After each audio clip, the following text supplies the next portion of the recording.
সেই বিখ্যাত সেন পরিবারের যে স্মৃতিচিহ্ন সেটা আপনারা দেখছেন, এই যে ভগ্ন বিরাট বসতবাড়ি, দেবতার নামে উৎসর্গিত। এটা হচ্ছেন দেবোত্র সম্পত্তি, যেটা দেখভাল করতেছেন এইখানকার এই যে পুরোহিত বাবু, উনি দেখভাল করতেছেন।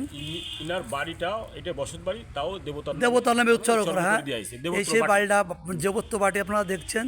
আসলে এটা সংরক্ষণ করা দরকার, এটা সরকারের উচিত এটা সংরক্ষণ করার এবং স্মৃতিগুলো ধরে রাখার।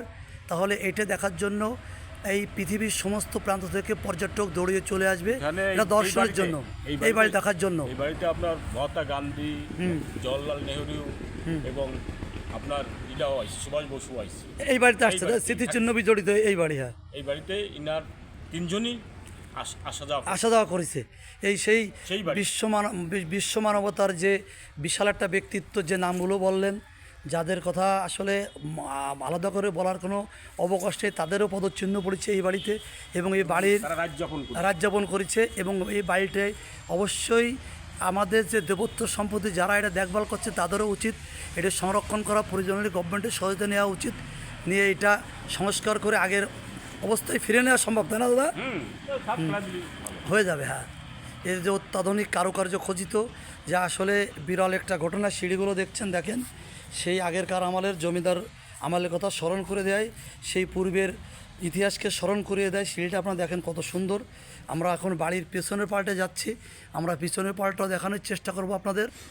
সেন পরিবারের শেষ স্মৃতিচিহ্ন, যেখানে সুভাষবাবু তো বিখ্যাত মানুষগুলো পদচারণায় জওহরলাল নেহরু আসছিলেন, সেই বাড়িটির এই যে আমরা দক্ষিণের পাশটা আমরা আপনাদের দেখানোর চেষ্টা করছি। এটা সংস্কার, মহাত্মা গান্ধী এই বাড়িতে আসছিলেন এবং এই বাড়িটা সংস্কার করলে অবশ্যই আগেকার জায়গায় ফিরে যাওয়া সম্ভব। একটু চেষ্টা করলেই কর্তৃপক্ষ উইথ এই মন্দির কমিটি, দেবোত্র কমিটি চেষ্টা করলে সম্ভব। হ্যাঁ, দেবতার উৎসর্গ করে এই বাড়ির পেছনের সাইড, মানে পশ্চিম পাশটা এটা আপনারা দেখছেন। দেবত্ব বাটি, যেটা সেন পরিবারের দেবতার নামে উৎসর্গীকৃত।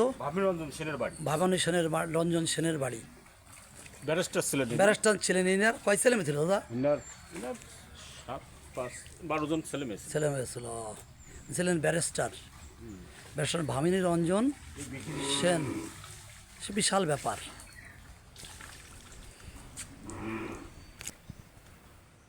এই যে সব কিছু